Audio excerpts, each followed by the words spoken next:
Good day, ladies and gentlemen, and welcome to Hikma November 2025 trading update. At this time, all participants are in listen-only mode. Later, there will be a question and answer session through the phone lines, and instructions will follow at that time. I will now hand over to Investor Relations for opening remarks. Please go ahead. Thank you. Before we start, we'd like to remind you that any forward-looking statements or projections made by Hikma during this call are made in good faith based on information currently available and are subject to risks and uncertainties that may cause actual results to differ materially from those projected. For further information, please see the Principal Risks and Uncertainties section in Hikma's latest annual report. And with that, let me hand over to our CEO, Riad Mishlawi. Many thanks. Good morning, everyone, and thank you for all joining this call regarding our November trading update that we have published this morning. Before we come to your questions, I want to briefly cover a handful of key points in the update. Firstly, the business is performing well, and we are on track to meet our 2025 guidance.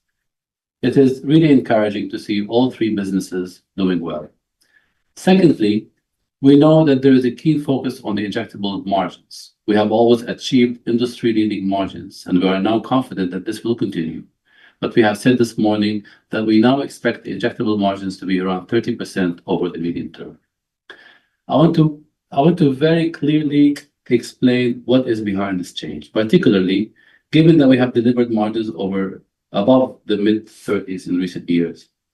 There are four key reasons: Bedford, R&D, partnerships, and geographical expansions. Let me take you into each one in turn. So first, Bedford. As a reminder, we bought this US site through the Xellia acquisition last year.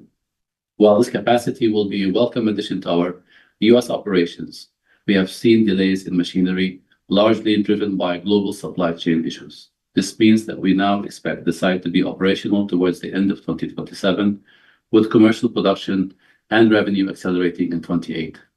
We will keep manufacturing Tyvaso at the third party until this time. Point number two is R&D. Our plans from 2026 onwards see a meaningful pickup in R&D spend. Today, we've announced a restructuring of the group R&D function, and we are now looking closely at R&D spend allocation and ensuring that we are positioning ourselves to succeed when it comes to the pipeline. Part of this involving spending more than we had done in recent years. This is a great thing for us, as the pipeline is crucial for our growth, and with Hafrun running this business and the new facility in Zagreb, I'm really excited about what we can deliver in the future. The third reason is our strategy of leveraging partnership, both in terms of commercialization and manufacturing. For example, liraglutide. This is an important GLP-1 and has been a good contributor post-launch. We partnered to launch this product, which really removed all the risk on us. But with shared economics with partnership, it means that the margin will come at a lower rate. The same will be the case for our biosimilar products, important products, good contributors, but at lower margins. These are all complex products, and partnerships help us bring those to the market more quickly. The fourth point is our fantastic growth in Europe and MENA.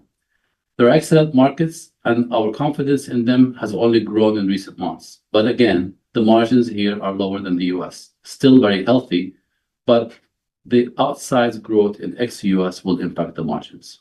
One final point on injectables as part of the broader restructuring. Bill Larkins has stepped down as president, and I will run it on a temporary basis until his successor is appointed. I'm excited by what I have seen. The business has exciting prospects for future growth that can continue to deliver strong, sustainable, industry-leading margins. Finally, at a group level, we are revisiting our medium-term expectations today, primarily to reflect the shift in the injectable margins. Let me pass it to Khalid just to step through those details. Thank you, Riad. Our 2024 to 2027 group revenue CAGR of 6% to 8% is now expected to be at the lower end of the range, which is in line with current consensus. 2024 to 2027 group core EBIT CAGR is now expected to be 5% to 7%. The EBIT revision is largely reflective of our revised expectation on timing of going fully operational in Bedford, as well as our updated assumptions on the injectables margin, as already set out by Riyadh. This will be partially offset by an even better performance from Hikma RX, which is being driven by the strong base portfolio, a growing pipeline, and our CMO offering. The margin for RX could go up to 20%. This change to our group core EBIT guidance reflects a low single-digit percentage downgrade to consensus group core EBIT for 2026 and 2027. Great. Thank you, Khalid. I want to finish with a reminder that we are maintaining our target of reaching $5 billion of group revenue in 2030. This ambition is supported by our future confidence in the injectable business and the 4 specific points that I had made relating to that. It also reflects our leading position in MENA with our world-class branded business, and the outlook here is fantastic as we continue to take share, launch product, sign partnerships, and ultimately deliver profitable growth. And it is also takes into account that our RX business remains on a strong footing. Product across the base business continue to grow well, with more complex products in our respiratory and nasal spray categories underpinning our performance. So that's the summary. Let's stop here and hand over to your questions.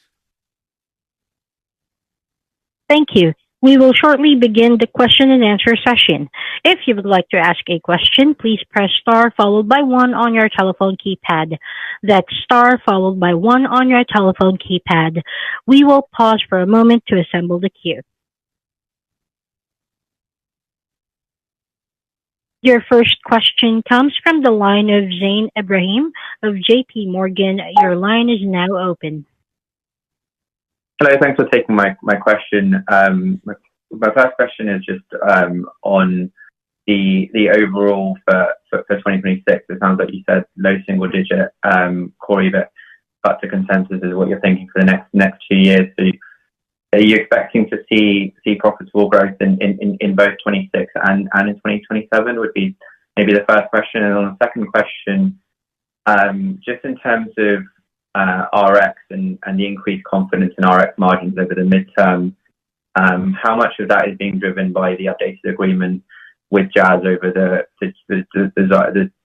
Xyrem royalties, and how much of that is being driven by the underlying RX CMO? Yeah, for 2026, if we look into like even all the segments, we'll see a strong growth. Even for the group in general, we will see a strong growth in 2026. So all 3 businesses are growing. Even the injectable business, we are lowering the margin, but still gonna show a growth. As I mentioned, the generic RX is gonna show a growth where margins are going close to 20%, which is a very strong growth, and this will continue in 2027. All in terms of our medium-term guidance, the shift, and as I mentioned, it's a low single-digit downgrade to the consensus, and it's like a result of shifting execution some of the plans from 1 year to another. So this is what caused, like you have some operational cost in 1 year, but the associated revenues will come on the following year, which is 2028. So what's driving the growth in RX? So we have a strong portfolio. The base business, we have a solid products. We have a pipeline. We have the CMO business, which we are going to get as well, grow the business in 26 and 27. We have services that we are now doing for our CMO partner. So there are different, I would say, elements for growth for the generic business, and now it's a very, I would say, healthy business providing healthy margin to the group as a whole. Yeah, I think just to add to this one, I think the strategy of the RX that we had designed a couple of years ago is now we're seeing the result of that. So we, as we had mentioned before, we had talked a lot about that what were the strengths of the RX and how can we capitalize on it? And one of them was, can we use contract manufacturing? And in this case, and we had told the market that we had signed a meaningful contract manufacturing. This is coming to fruition in the very near future as we speak, actually. Again, we wanted to strengthen our R&D, and we had mentioned that the spend on R&D in this division has increased significantly. And in fact, from 24 to 27, we expect an increase close to 70%. And we're also looking at the base business and getting more equipment, getting more capacity, just to make sure that we are responding to the demand that we have in the base business. So every element of this business had worked out right. Every element had worked out exactly as we designed it. And this is what we're doing with the rest of the company. Each division has its own strategy, and it has its own elements of what we need to do, including the injectable and the branded as well. Thanks a lot. Your next question comes from the line of Charlie Haywood of Bank of America. Your line is now open. Thanks, Charlie Haywood, Bank of America. I have two on the injectable margins, please. So just in terms of the updated outlook for the 30% midterm injectable margins, could you help us understand, I guess, why now was the time to update the market on this outlook versus, I guess, sort of prior looser commentary around mid-30s? I think it's not entirely clear what has changed within your midterm versus, let's say, 6 months ago when you gave the midterm outlook there. And then the second one is the cadence of injectable margins from here to that 30%. Is it fair to think of around the 30% levels where we should think you'll get to by 2027, and we're sort of straight line from 32, 33 from here to that 30% in 27, or how should we think about the cadence of that injectable margin development? Thank you. Yeah, I think it's a good question. What happened in the last 6 months that would drive us to make that statement? I think several things, but the main thing about it is the Bedford facility. Bedford facility, we're counting on it. It was happening really at the borderline of the medium term. So what was happening, the whole action was happening in 27. That's when the facility is going to start. That's when Tyvaso is going to be transferred to. We are going to be making a lot of products there. Contract manufacturing will be expanded into this facility. So there were many things happening in 2027 that we were counting on in the past. We had been notified by the suppliers of the machinery that that will not be possible. It would be delayed of 6 months. So that shifted into 28. So nothing really has changed in the plan. It's just a shift in the plan because, the facility now is not going to be on in 27, which means all those benefits that we were counting on to happen in 27 will be shifting in 28. And this is why, we are reiterating our 2030. So although there is some softness in the margins today, we still say 2030 we will be able to get to where we need to get. And that's because we believe in the 28 beyond that when we have everything online, our strategy is starting to pay off. Our spend on R&D is starting to pay off. All of the stuff that we're doing now, I think we will see a big acceleration there. Also, the other point is we really want to give the market a number that we are very, very, very confident that we can get. We want to make sure that we will do better than this number, but we want to give a number that we don't. There's a lot of focus on these margins in the past years. The injectable margins has always been a big focus, and that's why we want to make sure that whatever number we are going to put against it, it has to be achieved, and we have to be confident that we achieve it, and never come back and try to do better. It's similar to what we have done with the RX business in the past, when there was some concern, and we set a floor of 100 to 120 million of EBIT, and we continued executing and delivering and over deliver on what we promised the market. So the 30% is the floor, around 30% is the floor. Going back to how the cadence is, I think we just need to follow what we are guiding. I think it's 30% is what we're guiding right now. Hopefully we can do better, but I think this is where we want to be, and this is where we feel very comfortable of achieving. But of course, we will be really looking to do better. But for now, I think we want everybody to focus on the 30%. Very clear. Thank you. Which is, by the way, it is Next still question. a very, very high, margins for this business compared to the industry standard. Sorry, go ahead. Your next question comes from the line of Christian Glennie of Stifel. Your line is now open. Yeah. Good morning, guys. Thanks for taking the question. Maybe just to follow up there, specifically, just a further clarification. Are you implying that for both margin cadence for both injectables and generics RX, is it a 30% then for 2026 for injectables margin, or is there a sort of 30% by 27 scenario?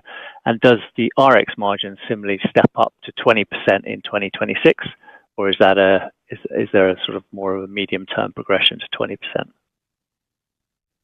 Yeah, it's actually, we are not giving guidance today on 2026, but I think we are happy to assume 30% margin for this business from now till 2026 on the medium term, and a similar case for the generic business, but it will accelerate hopefully it will expand in the following years. But again, we are not giving guidance at this stage, but we are confident in achieving the 20% in 2026 for the generic business, close to 20% for the RX business. Thank you. And then I guess in terms of the R&D investment as it relates to injectables, what just a bit more on that. What are some of these areas of investment, and what's the sort of potential benefit of that in terms of margin?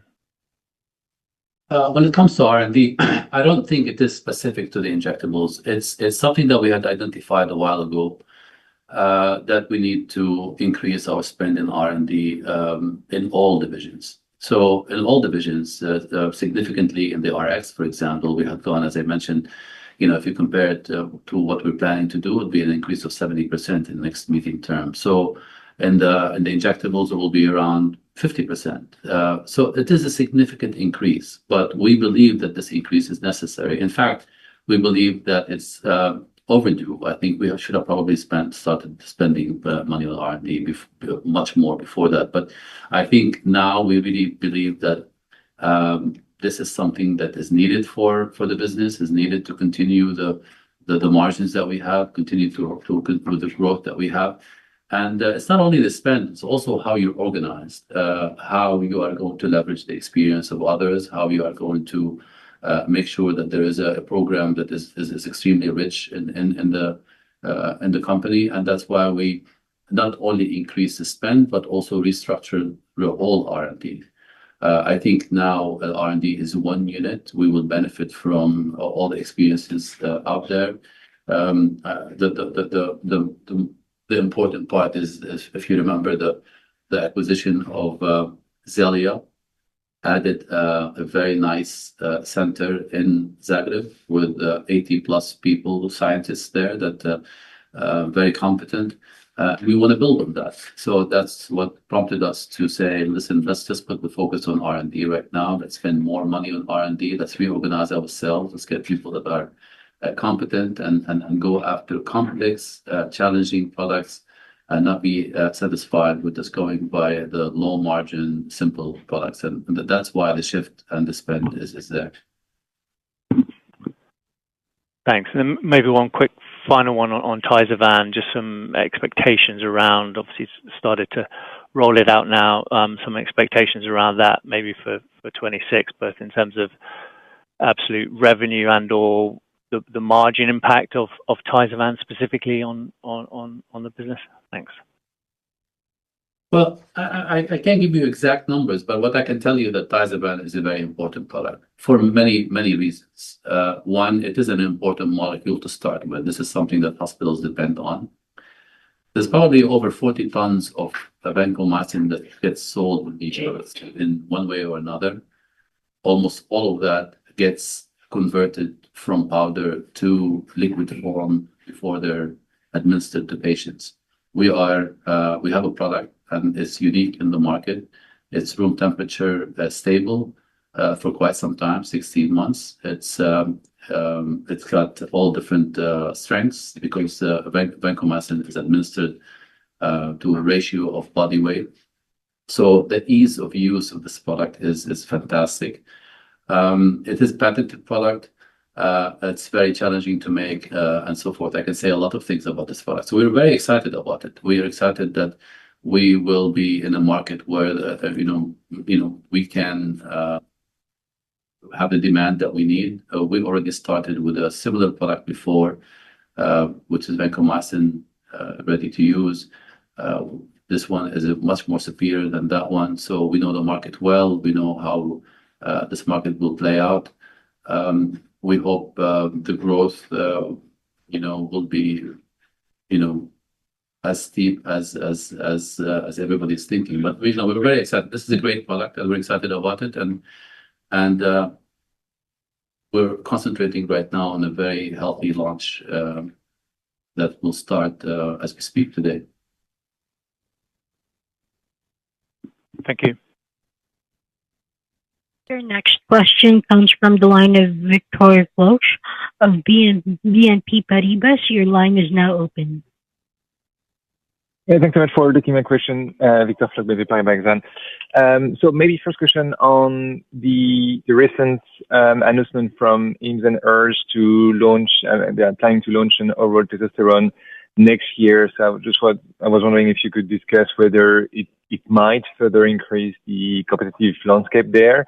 And my second question is the more like big picture question on the back of the recent discussion from the FDA to streamline the biosimilar development and basically have the development time and cost. So I was just wondering, in that context, would you be able to comment on where biosimilars are going to fit in your strategic priorities? So now you are basically working with partners, but could we expect that at some point you could move forward and become a bit more active in terms of development, or is it like too far away for you? Thanks so much. Can you please repeat the first one? We got the second one. I believe you're talking about the biosimilar strategy, but what was your first question? First one was on Hims and Hers plan to launch an oral testosterone next year in the US. And so I know that product in the US has been quite under pressure lately. So I was wondering whether like this new competitor might trigger like more competition in 2026 for you. Let me start with the second question. I think from the biosimilar strategy, as you know, we have two biosimilars that have been approved in the recent ones, I think. We always knew that we will not be in the top 5 of those biosimilars when we launched. So our agreement with our partner considered the fact that we would have to have very competitive pricing in order for us to compete. And I think because we had looked forward for this and we kind of predicted this, we were doing well. I think we're launching right now. We have the demand that we need. Actually, we had asked for more units from our supplier. So I cannot tell you much about how this is going to pan out, but we know that we have the demand today, and we know that we have the right pricing for us to compete in. So there's not much to say about that. We had just launched one, and we're planning to launch the other one in the next few months. About the ondansetron market, it's as you know, ondansetron is probably one of the largest units when it comes to units in the US. So I think if I remember correctly, it's about 70 million units. The problem with this product is that it's a very, very low price. I think it's in the 20s, 25, 26, 27 cents right now. Competition is coming mainly from China. I think has the Chinese companies through an agent. They're selling a lot of it in the US. We used to make a lot of this product, but we decided to make it more for capacity filler rather than the primary product in our portfolio. So it is an interesting product. It's something that we do well because we also make the raw material. So we're backward integrated. We're also forward integrated. We can make a lot of it easily in our integrated lines. But still, the pricing has gone down to a level where we only look at it as more of a capacity filler rather than a strategic product. Thank you. next question comes from the line of Beatrice Fairbairn of Berenberg. Your line is now open. Hi, thank you for taking my questions. I had a few questions, if that's all right. So firstly, would you possibly be able to quantify how much of the injectable margins kind of guidance expectations was related to Bedford versus product and geographic mix, as well as setting out what you're seeing in kind of the MENA and European injectables markets? And then secondly, could you just clarify the timeline for bringing the other Xellia products in-house once the Bedford site is online and kind of what your expectations are there? Thank you. You want to take the first one, Charlie? Yeah, it's the margin for it's highlighted in Riyadh's note. It's part mainly the Bedford cost that is bringing the margins down, especially for 2027. As we said, it's shifting, but there are several reasons increasing in R&D. We mentioned earlier this year that we have competition on some products, that calcitonin and testosterone. The liraglutide, we are seeing more competition on it, but this is like part of the business. And as we said, we are setting the margin at 3%, is as around 3% as a floor. So 30% as a floor. So so we are not breaking it down between MENA and the geographic mix. Both are growing. We are investing as well in these markets. So if you look now, we have like operation and plants in Morocco, in Algeria, and we are building one in Saudi Arabia. These as well incurring some costs. So it's a geographic mix. It's bringing the margins down, but we are investing for the future. So it's all investment related, and we are very confident of this business that will continue to deliver in higher than the industry standards margin. Let me just add to this a couple of things. I think when it comes to the injectables, the injectables had always been very much dependent on manufacturing. Capacity is very, very important. Manufacturing complex injectable was very important. And historically, we had all invested in difficult to make products, and that sustained a very good growth for a long time. So when you are impacted with capacity, your plans are impacted severely. And in this case, this is exactly the situation in this case. We were depending on adding this capacity of Bedford online because we had a lot of products that needed to be transferred to a new capacity. We had, especially when we're talking about a product like the vancomycin that we're talking about. So when this gets delayed, the whole shift gets delayed, but the cost continues.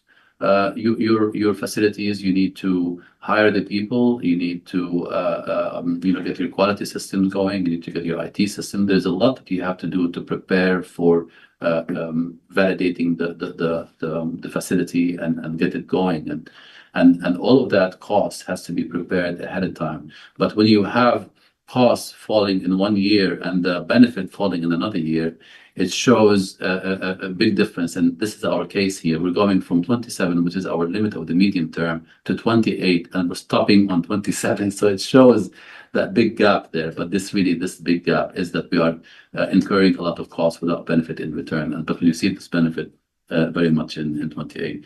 When we'll be having the Xellia products transferred, again, Thiazaban is our most important product, and we are in the process of transferring that. It doesn't mean that will be ready for us. So of course, there's steps for it. So you transfer the methods, you transfer the manufacturing, you have to file to the FDA for approval. So all these steps will take. We started with those steps, and we think that we should be able to transfer the most important product in 26.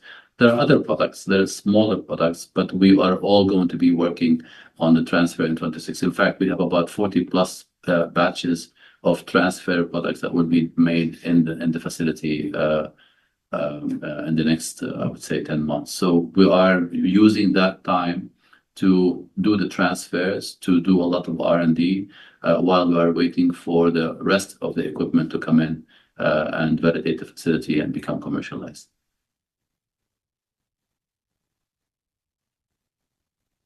Your Okay, next thank you. question comes from the line of Kane Slutzkin of Deutsche Bank. Your line is now open. Morning, guys. Just a quick clarification on the guidance. I mean, you said you're not giving sort of guidance for 26. I'm just wondering, the low single-digit cut you were sort of referring to, I guess, for 27. Does just to confirm, that includes you getting to sort of close to 20% in margins in RX? That's the first one. And then just quickly on sort of post 27, I mean, I don't want to sort of look too long term, but you have sort of said you're still comfortable in your sort of long term. I'm just wondering, the mix in injectables, the mix story, the R&D story, I guess that's here to stay. But the Bedford piece is kind of what you're calling out as the main driver. So, assuming this is just pushing out the plan, I mean, do you see sort of long-term potential to get your margins sort of back up to where they sort of were? Or is it more a case of let's get the short to medium-term guidance sort of on spot now and deal with that at a later date? Well, we hope so. I think that, we're doing a lot today to get us back to a healthy margin. But I think before we promise something that we can't get, we have to ensure something that we can sustain, ensure a number that the market can depend on. And our goal is to beat that number. Our goal is to accelerate this beyond that. There is a lot that is happening in growth in MENA and in Europe. We like it, but again, it's taken away from those very, very high margins. But I think as we go on and grow the US market as well and get into interesting products and get our R&D to start delivering, I think we will have very, very healthy. Hopefully, we can get to much higher than 30. But for now, I think we're going to stick to the 30. We're going to promise that, and we're going to try to beat it every year. But there's no need for us to get to the 29, 30. We know that in 2030, we are going to say that 5 billion seems to be very achievable, with this business. But exactly how and when and all of this, I think we'll leave it to when the time gets closer.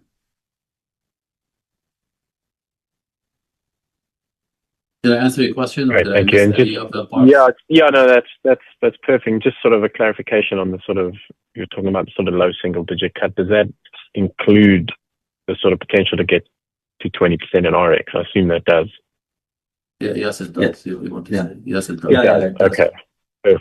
Perfect. And maybe just last one, is there anything to call out on the sort of competition you had for your two products in injectables? Anything that sort of worsened, or is it sort of just normal course of business, as we say? No, I mean, I think it was a big hit. It all happened. It was a perfect storm for us, happening all in the same year, and this is why it was one of the reasons why we had to decrease our margins, in August. But it's behind us now. We just have to manage it. This is the type of business. Headwinds come every now and then, and we have to deal with it. So it's behind us right now, and we're just dealing with it as we go. Okay. Thanks a lot, guys. From the line of James Vane-Tempest of Jefferies. Your line is now open. Yeah, hi. Thanks for taking my questions. Two, if I can, on injectables, and I'll just come back for one on the generics business. So we think about 2025. Many people are concerned, at least thinking about the second half margin on injectables. I know you're not sort of giving sort of detailed numbers by quarter, but I just wondered if you could comment on the weighting of Q3 and Q4 and how dependent that is on the final quarter. And then my second question is just on injectables margins. Really gave sort of 4 points. I guess I'm curious, firstly, on R&D, sort of the step up you're sort of highlighting and why that's different to what you outlined in detail at the Capital Markets Day, so less than 6 months ago. And also, I was actually wondering if there's a possible fifth reason, which is potential pressure on the base business. You've mentioned previously China, sort of other kind of competitors. I was just wondering, when we think about that longer term margin, whether you're now assuming more aggressive competition in your base business. And then I'll come back for US generics. Thank you. Let's start with the last one. So competition is part of this business. You need to be aware of it. You need to deal with it, and you need to be ahead of it. So yes, we do have pressures. Yes, we do have price erosions. This comes and goes, but we have the strengths too. We do have the muscles and the strengths. We manufacture very efficiently. We have large facilities. Our supply chain is simple. It is mainly made in the US, so supply chain is much shorter. We can respond to the dynamics in the market at a much better than any company 4 or 5,000 miles away from there. So we are in the market. We play in the market. We understand the market, and we try to predict what happens in the market. This is the name of the game. This is what you have to do to fend yourself against the competition. But the competition is not going to go away. And that's basically what happens with the competition. As far as the second question was about margins. And in terms of the margins for 2025, if you look into it on a group level, it's relatively flat, half to half. But as we said, injectables, it's going to be H2 weighted because timing of the CMO business, incremental benefits coming from new launches. So it's the same message that we had in the past. Branded, it's as we said, it will be H1 weighted, similar to 2024, but maybe not the same extent. And same case for the RX. So it's no change to our messaging on 2025. The question was more, is it more Q4 weighted than Q3? Just to understand the bridge to essentially hit your guidance. Are you able to kind of comment in terms of whether the timing of deliveries is more Q4? We have many launches that will come in Q4, which we announced. Like today, you saw we announced a biosimilar Tyzephan. We are preparing for the launch. It will come. So this will contribute as well to the profitability. The business has been like month by month accelerating and top line growth, whether across the 3 regions, whether US, MENA, and Europe. So we are seeing increased level of sales. So it's some launches will come as well, like in this month, November. So we are executing, and this is why we looked into every single product, and we are confident that on delivering on what we promised the market. Yeah, I think we talked about Tyzephan enough, but we are launching it in the the fourth quarter. So you would imagine this quarter would be stronger than other quarters since you add an interesting product to it. We also are adding some products that we were out of for a while, that we're waiting for some regulatory answer, and we are relaunching it like the Lorazepam. So it is a progression. As you add more product to your portfolio, of course, you will get stronger. So a lot of it is happening in the fourth quarter. Thank you. And then my follow-up question on the US RX business, again, a clarification question. Earlier in the call, you mentioned this segment margins would be getting closer to 20% in 2026, and this would continue into 2027. So I was just sort of wondering whether this is entirely driven by the new lower royalty payable to Jazz. And I guess if you're sort of saying it should probably continue into 2027, I imagine this assumes that the sodium oxybate business is relatively stable given the options you have. I don't think that this is the biggest contributor. I think there are a lot of things that contribute to the growth of this business. I think the contract manufacturing business will be going well at that time. Our base business, we had added some lines. We had increased our supply. There's a lot of demand on some of the liquid products that we have. Advair is doing very well. We have few small products that we're launching. I mean, I think there is a lot of good factors that contributes to that growth. Of course, also Jazz and the agreement and the sodium oxybate is a contributor, but I wouldn't think that this is meaningful. That meaningful. Thank you. And just add to what Riyad just mentioned, even 2027, we are conservative on sodium oxybate. So it's not, as mentioned by Riyad, it's many factors that are driving this. This is now becoming a very solid business in all aspects. It's got the right foundation right now. I think it's got the right foundation. It's got the right product, and the future is very, very bright. We are developing very interesting product. We're focusing on inhalation respiratory. interesting, hard to make products. So there's a lot in the pipeline as well. So beyond medium term, also we see a very healthy business. That's great. Your next question comes from the line of Siddhartha Modi of Barclays. Your line is now open.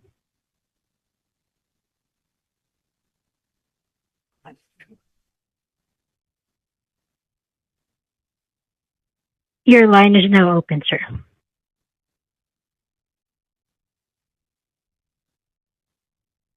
Let's move on to the next question. Our next question comes from the line of Sebastian Jantet of Panmure Liberum. Your line is now open. Good morning, everyone. 3 questions, if I may, and apologies if some of these have been answered. I've had a few problems with my line dropping on and off.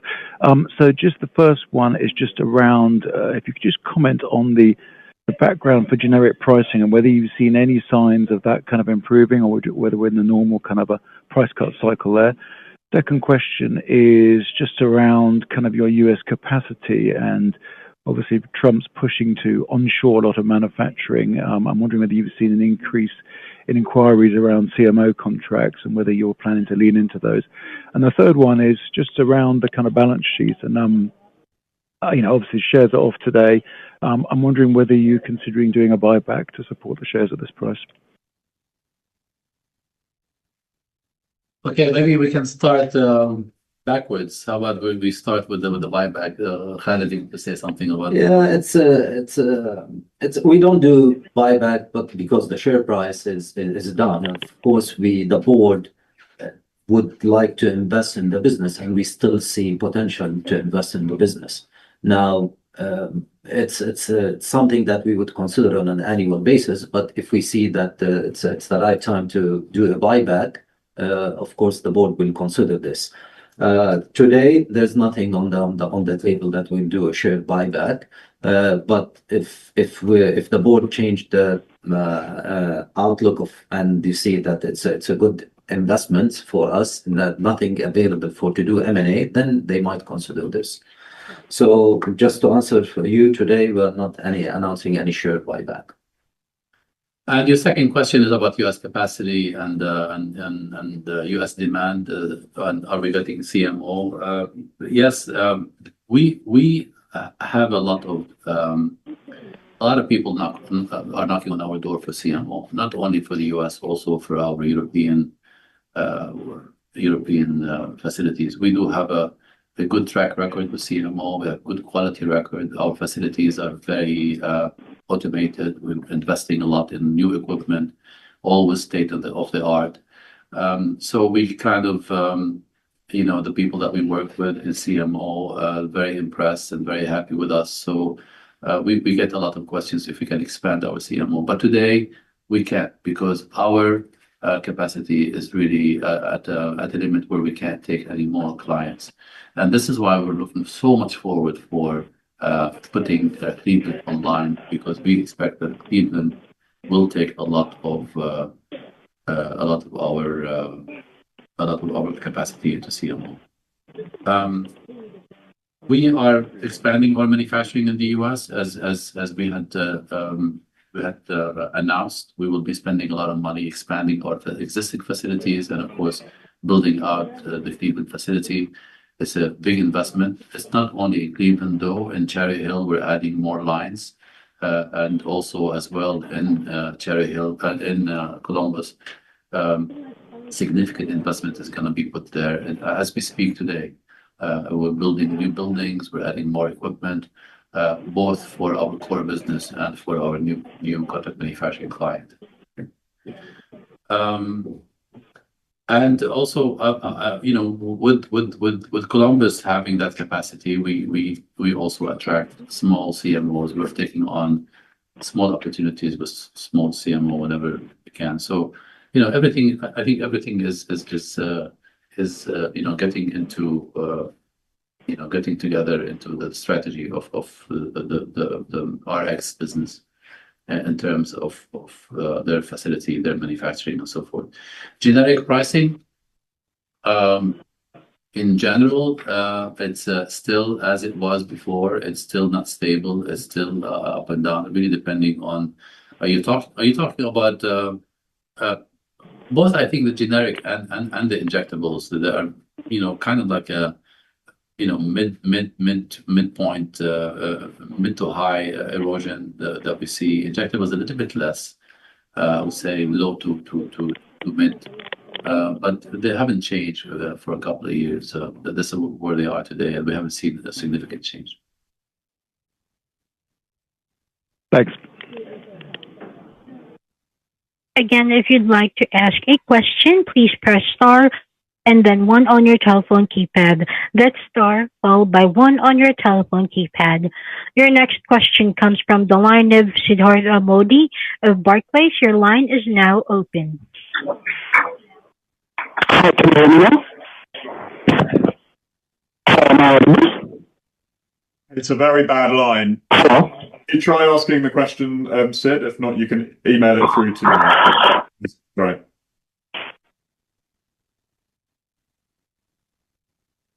Moving on, our next question comes from the line of Beatrice Fairbairn of Berenberg. Your line is now open. Hi, thank you for taking my follow-up question. I just wanted to ask on the R&D structure change and how this is expected to kind of more holistically impact the pipeline and product launches, and kind of how do you expect, how do you expect this to evolve in terms of move going forward? Thank you. Yeah, thank you for the question. I think it's a great question because it's significant. It's a significant change. We haven't, having all the divisions joined together with R&D, we're benefiting a lot. We're benefiting a lot in terms of redundancies. Every division had its own regulatory. Every division had its own labeling team. Every division had its own product management. We had redundancies in those, and I think putting them all under one roof. Not only we save the redundancies, but also we reinvest that into the formulation, into the method development, into where it really counts. So that's the main structure. We also benefit from the expertise of the team. There are some great scientists in one division that we can use it in other divisions. But what motivated us the most to do something like this is two things. One, the fact that we really need to do something about R&D. R&D hasn't been delivering what we want to deliver if we want to continue the growth. So two things we have to do. One, to spend more money on R&D, and two, to structure ourselves that the money that we spend would be worthwhile and would come back with a lot of benefits. So structuring was number one, and number two was spending. So this is what we're doing, both things. And we're lucky that we have Hafrun, who's great experience in R&D and structuring R&D and leading global teams. And leading the global team becomes very, very complex. She has great experience in this. She had the help putting that structure together, and we were very happy to have her help us do all of this.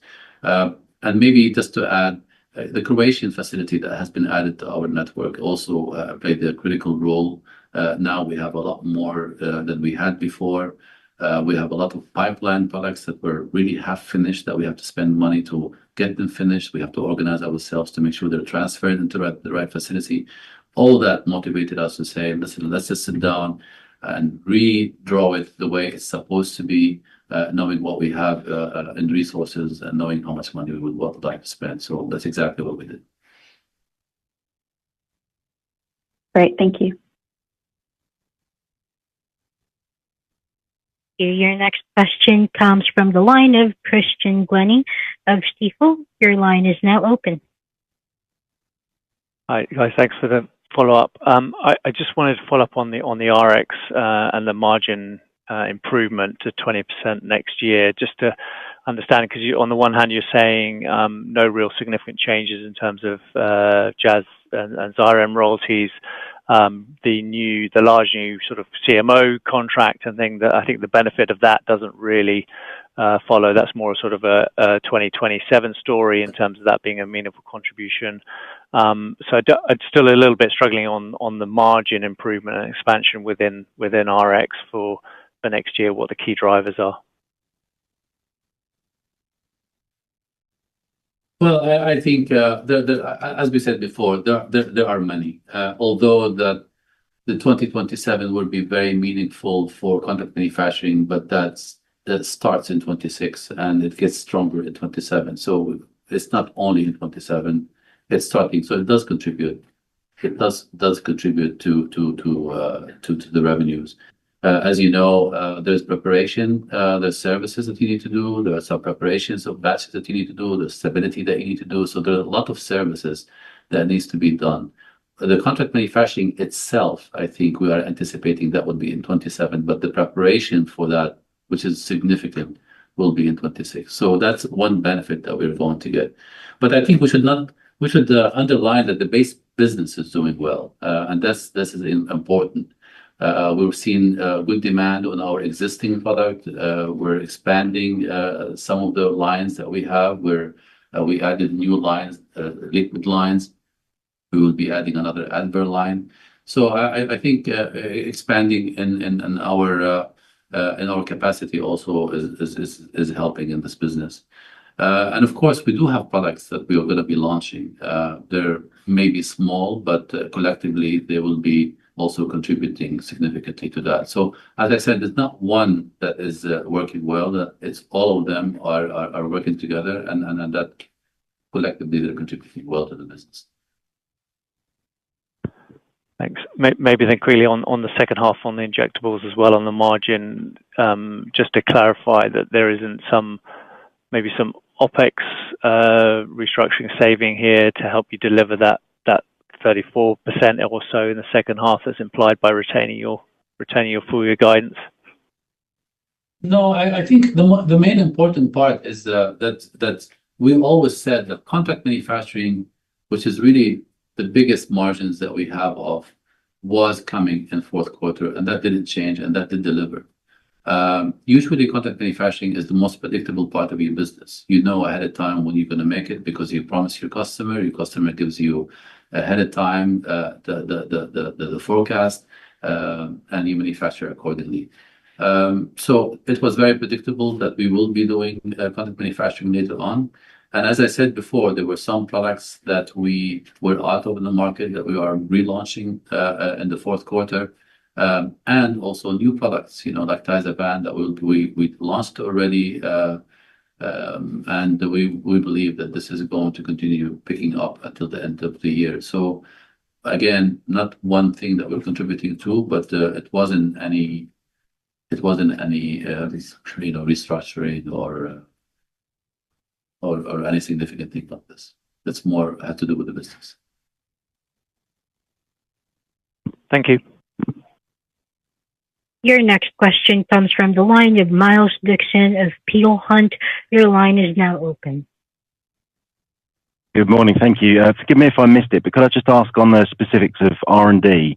You've talked about a 20% step up in R&D spend in FY25. Are we thinking about a similar kind of step up into 26?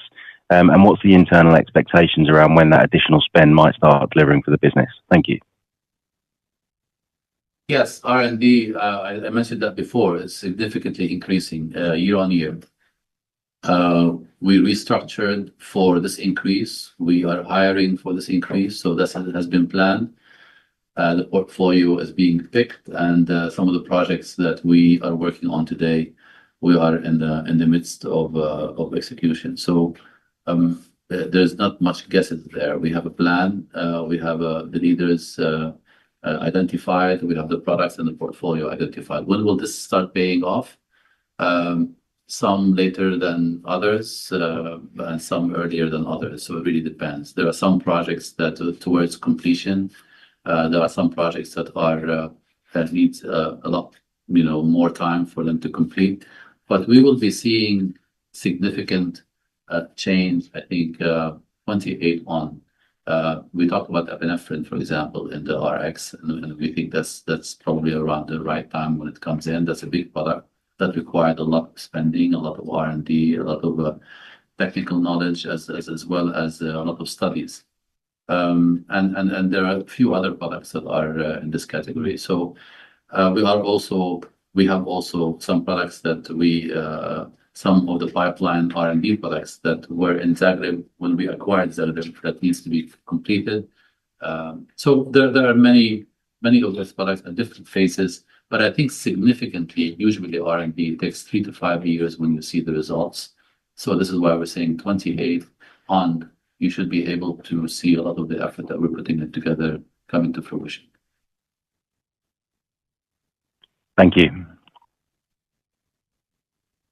Here. Please note that Barclays have sent in their email regarding their question. I'd now like to hand the call back to the investor relations for final remarks.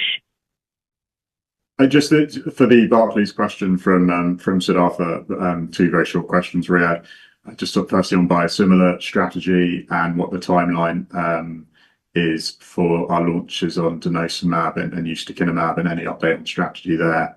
And then on the Columbus CMO project, if there's any updates on the branded product there, which we know is in phase 3. Do we have any updates there? Well, for the biosimilars, we have talked about the biosimilars. We are starting to launch the biosimilars. We launched one, and I believe that the second one will be launched in January. There is not very high expectations that those will be a big product. They will be meaningful. They will contribute to the growth of the business. But again, we are number 8 or number 7, so it's not that we are going to grab and take a big market share. But the market is big. We're coming in and competing on price.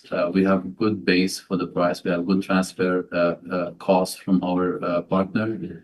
And we already have orders, and we already are launching and selling products. In fact, we had asked our partners to increase what we had anticipated will be before. So we think it's going to be better than we expected. But again, it's not those big, blockbuster products. It's just a good, decent products. That's what they are. On the what's the other question? On the CMO.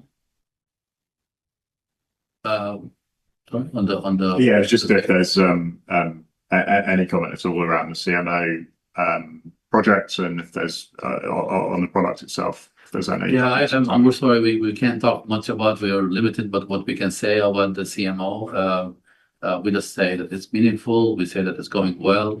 A lot of work has been really put into it, and we hope that this is going to be as we expected, a very good contributor to this business.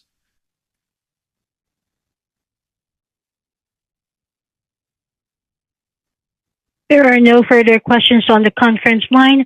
I will now hand over to Riyadh for final remarks. Well, thank you very much for joining us for this call. We want to reiterate 2 things. I think the first thing is we want to reiterate our, that this business is a good business.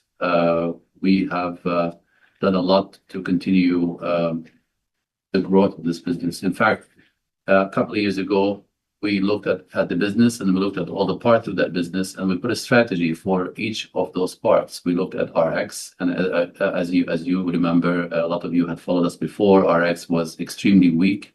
We didn't know what the strategy would be with it. But since then, things have changed dramatically. This is a strong business. The growth is very bright. Future is very bright. The growth is very apparent. So we put a strategy together and we executed. The same thing happened with the branded. We put a strategy together. We reshuffled the leadership. We put a lot of emphasis on BD, and you see the results they're delivering. The growth is very healthy.